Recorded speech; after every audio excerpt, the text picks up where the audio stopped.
나의 소망 되시는 하나님이라는 제목으로 말씀의 은혜를 나누겠습니다. 다윗이 믿고 의지한 하나님은 소망의 하나님이었습니다. 어릴 때부터 청년기를 지나 노년에 이르기까지 다윗이 믿고 의지한 하나님은 소망의 하나님이었습니다. 그래서 다윗은 이 시편에서 소망의 하나님에 대해서 힘주어 말을 하고 있습니다. 5절에 보니 주 야훼여 주는 나의 소망이시여 내가 어릴 때부터 신뢰한 이시라. 14절 나는 항상 소망을 품고 주를 더욱더욱 찬송하리이다 라고 했습니다. 하나님은 우리를 이끄시되 소망을 주셔서 우리의 신앙을 이끄시는 분입니다. 과연 하나님은 우리가 어떠할 때 어떤 소망을 주시는 분입니까? 이 말씀을 중심으로 세 가지를 같이 살펴보고 은혜를 나누겠습니다. 첫째, 하나님은 소망을 주심으로 우리를 믿음의 사람으로 만듭니다. 한번 따라해 주시기 바랍니다. 하나님은 소망을 주심으로 나를 믿음의 사람으로 만드신다. 5절을 다시 한번 보시기 바랍니다. 주 야훼여 주는 나의 소망이시여 내가 어릴 때부터 신뢰한 이시라고 했습니다. 다윗은 어릴 때부터 소망의 하나님을 알았습니다. 하나님이 소망을 주시는 분이심을 알았습니다. 그래서 하나님을 더욱더 붙들고 의지했습니다. 우리가 누구를 존경하고 누구에게 이끌리겠습니까? 나에게 소망을 주는 자입니다. 나를 정죄하는 자가 아닙니다. 다윗은 어릴 때부터 자기를 알아주는 자가 없이 자랐습니다. 아버지도 자기를 그렇게 귀한 자식으로 여기지 않았습니다. 사무엘 선지자가 하루는 이새의 집을 찾아왔습니다. 당신에게 아들을 보이라. 내가 그 아들 중 하나에게 기름 부어 사울 뒤에 이스라엘 왕으로 삼겠다고 했습니다. 이새는 뛸 듯이 기뻐서 7 아들을 다 데리고 왔습니다.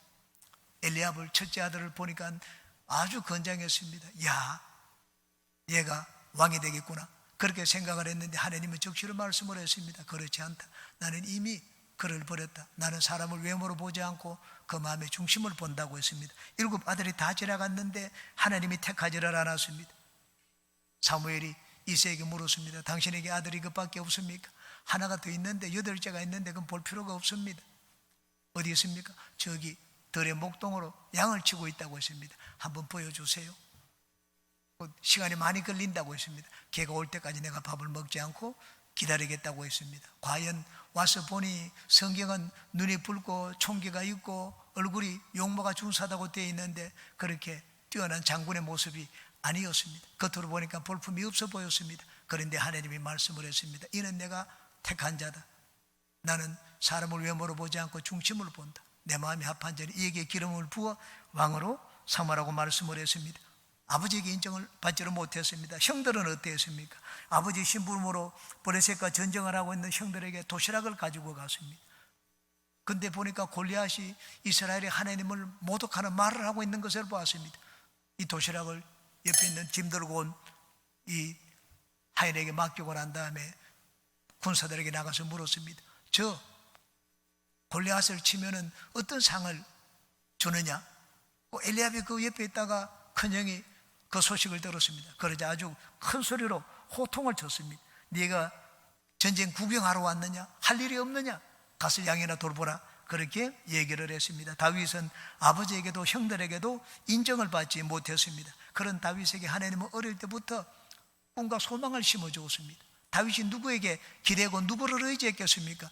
소망을 주었기 때문에 다윗은 어릴 때부터 하나님을 신뢰하였다. 그렇게 말씀을 했습니다. 하나님을 신뢰하니 하나님이 다윗에게 용기와 능력을 주셨습니다. 사자와 곰이 와서 양들의 새끼를 물고 가면은 따라갔습니다.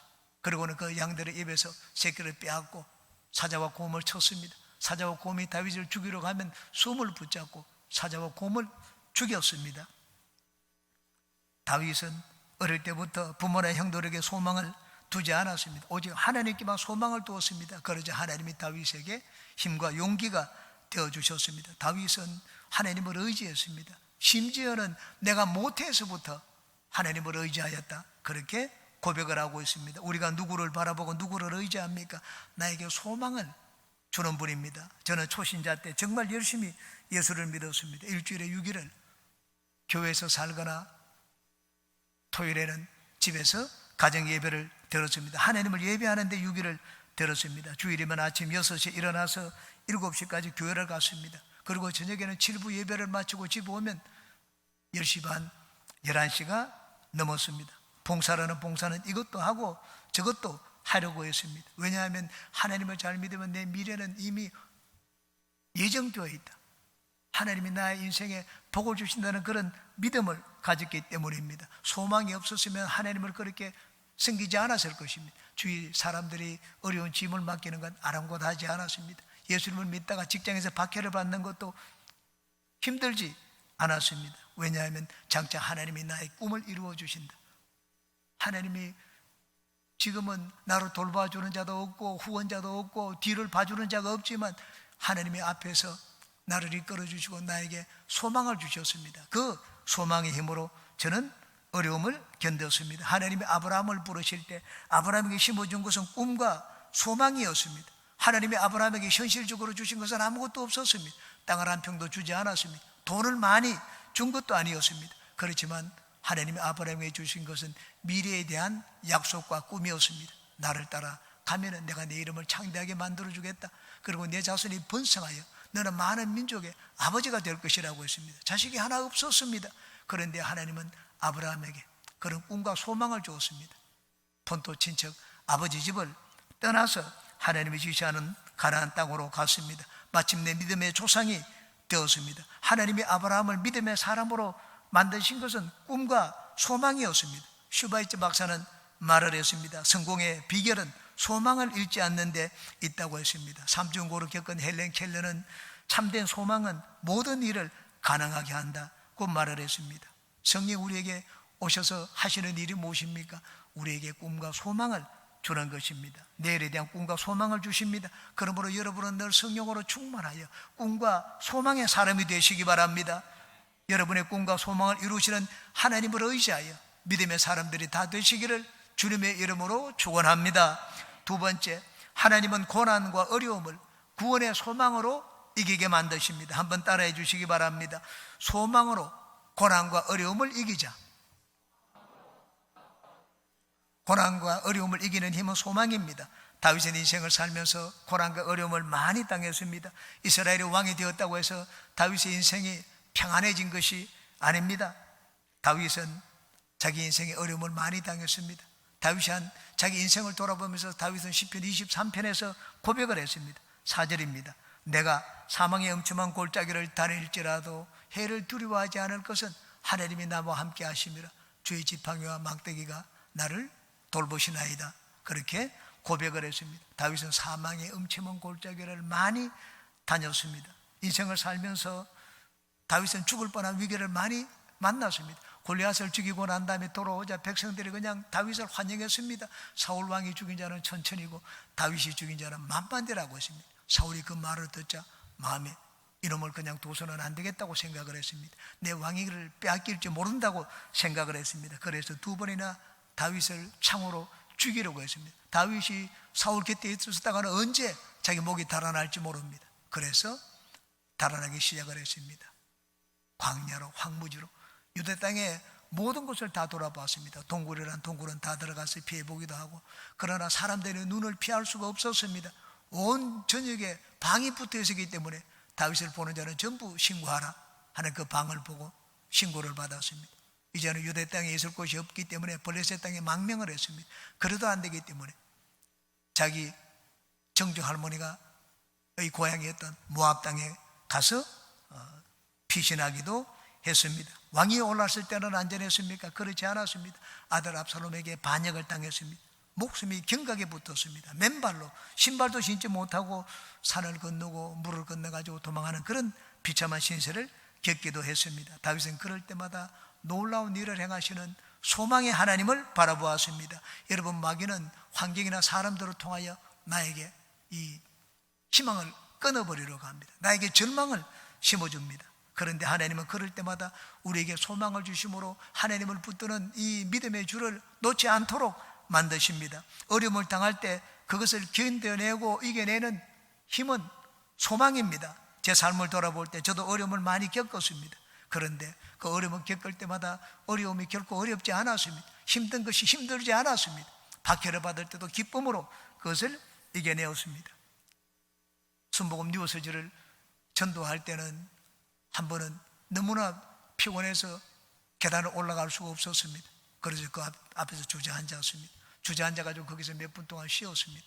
그 다음날 가보니 병원에 가서 검사를 했더니 B형 간염이 왔다가 지나가고 항체가 형성되었다는 말을 듣게 되었습니다. 신문을 돌릴 때 너무 피곤하니까 땀이 그냥 비 오듯이 했습니다. 그럴 때 내 마음속에 생각나는 것이 있었습니다. 지금은 땀이 나지만은 집에 들어가면 샤워를 하면 되지 않느냐, 그러면 시원해지지 않겠느냐, 샤워할 것을 생각을 했습니다. 나중에 천국 갔을 때 내가 이렇게 주님을 위해서 땀을 흘린 것을 하나님이 씻어주시고 위로해 주시겠지, 그 생각을 했습니다.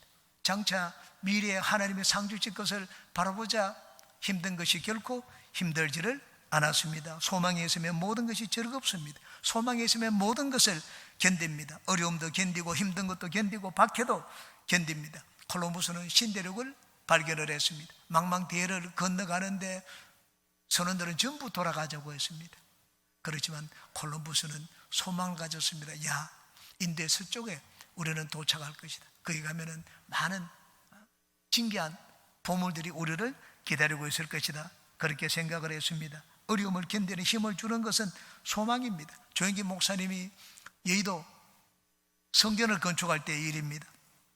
당시에 어려웠습니다.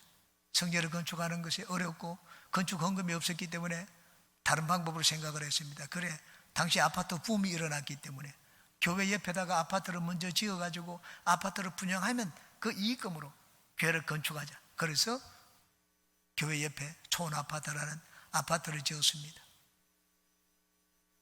그런데 바로 그때 오일 쇼크가 일어났습니다. 오일 파동이 일어나서 석유값이 천정부지처럼 뛰었습니다. 석유값이 오르니까 그 기름 보일러를 쓰는 아파트에 들어오는 자가 없었습니다. 오히려 건축을 하고 난 다음에 더 어려워지니까 양쪽에서 이 빚에 시달리게 되었습니다. 하루는 그 토요일 날 신방을 하고 집에 들어왔는데 아이들이 밥을 달라고 보채었습니다. 목사님이 아이들을 달래었습니다. 기다려라, 배고픈 것 좀 참아라. 그런데 아이들을 계속 보채었습니다.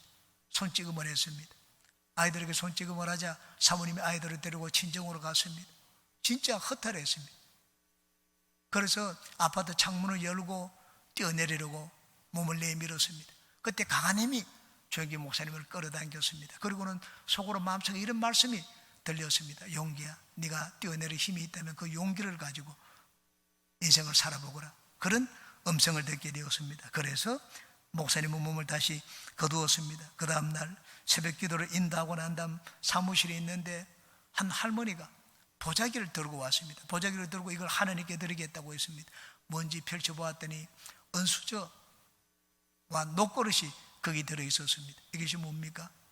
내 이 젓가락과 밥 먹는 젓가락과 밥 담는 밥그릇입니다 라고 했습니다.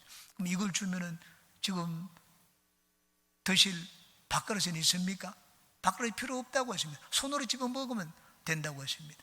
그런데 마음에 감동을 받았기 때문에 참 그 할머니들을 위로해 주었습니다. 하나님이 아주 기뻐 받으시는 헌물이 될 것입니다. 그리고는 할머니를 돌려보내었습니다. 거주 금요철화 때 이 간증을 성도들 앞에서 했습니다. 그러자 이 간증을 듣던 어느 한 분이 손을 들고 그 할머니가 바친 은수저와 녹그릇을 내가 사겠다고 했습니다. 5천만 원에 사겠다고 했습니다. 지금 5억이 넘을 것입니다. 그래서 성전 건축을 다시 시작하게 되었다는 말씀을 하는 것을 읽어보았습니다. 하나님은 말로만 우리에게 소망을 심어주는 분이 아닙니다. 하나님은 놀라운 일을 행하시는 분입니다. 우리가 하나님을 바라보고 의지하고 하나님께 기대면 하나님은 놀라운 일을 행하십니다. 13절 한번 보시기 바랍니다. 고난 가운데 놓인 다윗의 고백입니다. 내 영혼을 대적하는 자들이 수치와 멸망을 당하게 하시며 나를 모욕하려 하는 자들에게는 욕과 수욕이 덮이게 하소서. 환경적으로 너무 괴로웠습니다. 14절에 그런 가운데서도 다윗은 소망을 잃지 않았습니다. 나는 항상 소망을 품고 주를 더욱더욱 찬송하리이다. 15절은 소망의 하나님을 바라보자 놀라운 일을 행하신 하나님을 고백합니다. 내가 청량할 수 없는 주의 공의와 구원을 내 입으로 종일 전하리이다. 청량할 수 없었습니다. 하나님이 어떻게 이렇게 일을 행하실 수가 있는가. 그런 일을 행하고 난 다음에 매일 다니면서 사람들에게 이 놀라운 하나님을 전하겠다고 얘기를 했습니다. 우리가 하나님께 소망을 두고 하나님을 의지하는 이유가 어디에 있습니까? 하나님 우리 인간의 이성과 생각과 판단으로 측량할 수 없는 그런 놀라운 일을 행하시는 분이시기 때문입니다. 하나님의 길은 우리의 길과 다릅니다. 하나님의 생각은 나의 생각과 다릅니다. 하늘이 땅보다 높은 같이 하나님의 길은 우리의 길과 다릅니다. 그러므로 환경이 어둡고 절망적인 분들은 놀라운 일을 행하시는 하나님께 소망을 두시기 바랍니다. 하나님을 의지하면 하나님은 광야에 길을 내십니다. 사막에 오아시스를 내시는 분입니다. 이스라엘이 광야를 지날 때 하나님은 하늘에서 만나를 내려주셨습니다. 물이 없을 때 반석에서 따라다니면서 물을 내셨습니다. 하나님은 죽은 자를 살리시고 없는 것을 있는 것처럼 부르시는 분입니다. 그러므로 고난과 어려움 가운데 있는 분들은 환경을 바라보고 사람을 의지하지 마시기 바랍니다. 환경과 사람은 결코 나에게 소망을 주지 않습니다. 소망의 근원이 어디에 있습니까? 예수님이 나의 소망의 근원이십니다. 하나님께 소망을 두는 분들마다 어려움과 고난 가운데서 청량할 수 없는 놀라운 은혜를 체험하시기를 주님의 이름으로 축원합니다. 세 번째, 하나님은 소망이 없는 자에게 소망을 주시는 분입니다. 한번 따라 하시기 바랍니다. 하나님은 소망이 없는 자에게 소망을 주신다. 세상에서는 이제 나는 나이가 들고 늙어서 더 이상 의지할 곳이 없으면 버림을 받습니다. 찬밥 신세가 됩니다. 다윗도 그 인생에 자기도 나중에 하나님께 사람들에게 버림받을 때가 있을 것이라는 것을 알았습니다. 그래서 어떻게 했습니까? 대비책을 마련하지 않았습니다. 다윗이 마련한 대비책은 더 하나님을 붙드는 것이었습니다. 9절을 보십시오. 늙을 때 나를 버리지 마시며 내 힘이 쇠약할 때 나를 떠나지 마소서. 10절 이해합니다. 내 원수들이 내게 대하여 말하며 내 영혼을 엿보는 자들이 서로 꾀하여 이르기를 하나님이 그를 버리셨은즉 따라잡아라. 건질 자가 없다 하오니 하나님이여 나를 멀리하지 마소서. 나의 하나님이여 속히 나를 도우소서. 내가 가진 것이 없을 때, 내가 쫓겨다닐 때, 사람들이 다 너를 버릴 때 어디 가서 안전한 피난처를 구하겠습니까? 하나님입니다. 하나님은 내가 더 이상 이제는 소망이 없다 그렇게 생각할 때 하나님은 그를 의지하는 자에게 소망이 되어 주십니다. 다윗은 하나님이 영원히 자기를 버리지 않는다는 것을 알고 있었습니다. 그래서 자기는 늙을 때 자기 권력을 의지하지 않고 가까운 친구와 신하들을 의지하지 않고 하나님께 내 몸을 맡길 것이라 그렇게 생각을 했습니다. 돈에 소망을 두려고도 하지 않았습니다. 우리가 인생을 살면서 어디에다가 소망을 두어야 되겠습니까? 내가 어디에 소망을 두면 내 인생의 노후가 안전하겠습니까? 자식입니까? 결코 그렇지 않습니다. 가까운 사람에게 마음의 상처를 입으면 그 상처는 참 더 오래 갑니다. 더 깊이 고통을 받습니다.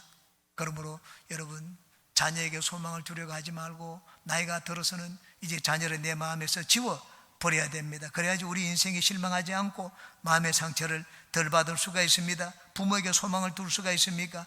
부모가 내가 어릴 때는 부모가 나에게 소망이 될 수가 있습니다. 그러나 부모가 항상 내 곁에 있는 것이 아닙니다.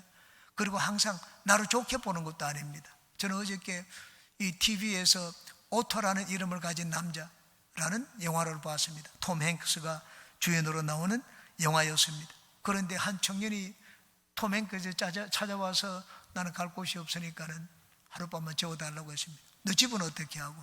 쫓겨났다고 했습니다. 성전환 수술을 한 청년이었습니다.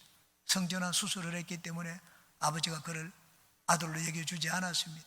자식으로 여겨주지 않고 쫓아내었습니다. 여러분, 부모라고 해서 자식을 그냥 애지중지 어릴 때처럼 그렇게 다 기르는 것이 아닙니다. 돈에 소망을 둘 수가 있습니까? 돈이 항상 내게 되는 것이 아닙니다. 내가 죽을 때 돈이 나를 따라갑니까? 저 세상 갈 때 나는 가져갈 수 있는 것이 아무것도 없습니다. 가족이나 친한 친구가 나와 같이 가줍니까? 그도 같이 가주지 못합니다. 탈무드에 보면 사람이 죽었을 때 하나님이 온 세상의 임금이 나를 부를 때 내가 두려움과 떨림이 있을 때 그 임금 앞에 나와 같이 가서 나를 위해서 대변해주고 변호해주는 자가 있다고 했습니다. 선행입니다. 오직 선행만이 내가 하나님 앞에 설 때 나의 동행자가 되어준다고 했습니다. 하나님께 소망을 두지 않고 다른 어떤 것에 소망을 두는 것도 다 죄악입니다. 욥이 그것을 고백을 했습니다. 욥기 31장입니다. 만일 내가 내 소망을 금에다 두고 순금에게 너는 내 의뢰하는 바라 하였다면, 만일 재물의 풍부함과 손으로 얻은 것이 많음으로 기뻐하였다면, 만일 해가 빛남과 달이 밝게 뜬 것을 보고 내 마음이 슬며시 유혹되어 내 손에 입맞추었다면 그것도 재판에 회부할 죄악이니 내가 그리하였으면 위에 계신 하나님을 속이는 것이리라. 내가 그런 마음을 가지고 있었으면, 다른 것에, 하나님 외에 다른 것에 내가 소망을 두고 그것을 기뻐했다면 나중에 하나님께 문책받고 그것도 재판에 회부될 것이라고 했습니다. 지난주에 집사님 한 분이 특별 헌금을 들고 왔습니다. 집도 처분해서 지금 여유가 있을 때, 지금 돈이 있을 때 하나님께 드리고 싶습니다. 이 돈이 언제까지 있겠습니까? 그렇게 말하는 것을 보았습니다. 돈은 영원히 나와 함께 있지 않는다, 그렇게 말하는 것을 들었습니다. 내가 돈이 있을 때 하나님께 드리겠다. 하나님께 왜 드립니까? 하나님을 의지하는 것입니다. 하나님께 소망을 두는 증거입니다. 하나님께 소망을 둔다는 표시를 그렇게 보이는 것을 보았습니다. 하나님께 소망을 두는 자는 하나님은 결코 버리지 않습니다. 인생을 살다 보면 내가 이제는 더 이상 소망이 없습니다, 그렇게 느낄 때도 있습니다. 그럴 때 여러분, 부모가 내 곁에 있는 것도 아니고 자식이 내 곁에 있는 것도 아니고 돈과 권력이 내 곁에 있는 것도 아닙니다. 내가 소망이 없는 자가 되었을 때 나에게 소망을 주시는 분은 하나님이십니다. 하나님을 의지하고 하나님께 소망을 두면 하나님은 결코 우리를 버리지 않습니다. 하나님은 더 이상 소망이 없는 자에게 소망을 주시는 분입니다. 마더 테레사는 인도 캘커타에서 죽어가는 자를 위한 집을 경영했습니다. 캘커타 거리에서 이제는 인생을 다 살았다, 얼마 남지 않은 분들, 그런 분들을 다 모았습니다. 그리고는 진짜 보잘것없지만 그 예배당을 깨끗하게 항상 청소를 했습니다. 거리에서 자다가 깨끗한 그 예배당에서 하나님을 예배하며 거기서 쉴 수 있으니까는 얼마나 편안하겠습니까? 그리고는 그곳에서 하나님의 사랑을 전했습니다. 그런데 죽어야 될 사람이 죽지 않았습니다. 거기에서 하나님의 사랑을 느끼다 보면 소망을 갖게 되었습니다. 하나님의 소망을 갖게 되어서 생명을 다시 얻게 되었다는 이야기를 들어봤습니다. 여러분, 절대 절망적인 사람도 주님께 나아가면 소망을 가질 수가 있습니다. 우리를 절망시키고 우리에게 소망을 빼앗아가는 것이 무엇입니까? 질병입니까? 가난입니까? 깨어진 인간관계입니까? 마음의 괴로움입니까? 좌절입니까?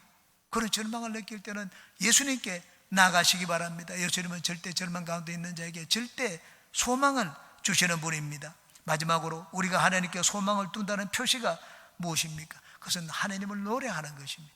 하나님을 찬양하고 하나님께 영광을 드리고 하나님께 감사하고 하나님을 많은 사람 앞에 내놓고 증거하는 것입니다. 여기 세 번이나 나는 소망 가운데 하나님을 노래하겠다, 여기 시편 기자가 고백을 하고 있습니다. 6절에 내가 모태에서부터 주를 의지하여 싸우며 나의 어머니의 배에서부터 주께서 나를 택하셨사오니 나는 항상 주를 찬송하리이다. 8절에 주를 찬송함과 주께 영광 돌림이 종일토록 내 입에 가득하리이다. 14절 나는 항상 소망을 품고 주를 더욱더욱 찬송하리이다 라고 했습니다. 하나님께 소망을 둔다는 증거는 하나님을 찬양하고 감사하고 하나님을 높이는 것입니다. 그러므로 하나님을 소망으로 삼는 여러분은 여러분의 인생 가운데 항상 하나님을 높이고 하나님을 노래하시기 바랍니다. 다른 것 보지 마십시오. 여러분이 할 수 있는 것, 여러분의 마음에 하나님을 항상 채우고 여러분의 입술로는 하나님을 노래하시기 바랍니다. 사람들 가운데는 하나님을 항상 제일로 여기시기 바랍니다. 하나님을 전하고 하나님께 영광을 드리시기 바랍니다. 여러분이 가지고 누리는 것에 그 모든 것의 근원이 어디에서 있습니까? 하나님께로부터 나왔습니다. 그러므로 하나님을 인정하고 하나님을 높이고 하나님을 감사하는 삶을 사시기 바랍니다. 하나님을 소망으로 삼는 모든 분들마다 다윗과 같은 믿음의 사람이 되시고 고난과 어려움을 이겨내시며 절대 절망 가운데서 절대 희망의 예수님을 만나며 체험하게 되시기를 주님의 이름으로 축원합니다.